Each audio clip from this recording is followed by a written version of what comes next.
ginamit ko itong connector niya magkabilaan. Unang ginawa ko dito sa Honda Beat, 2 taon na yung nakakaraan.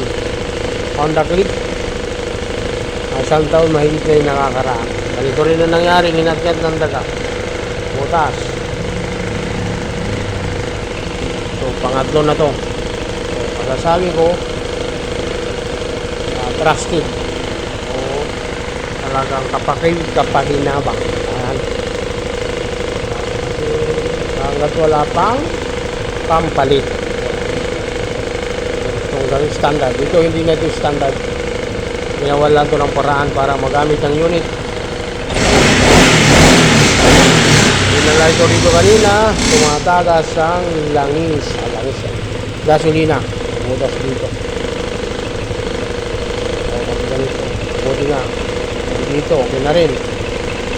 Ayan na. 160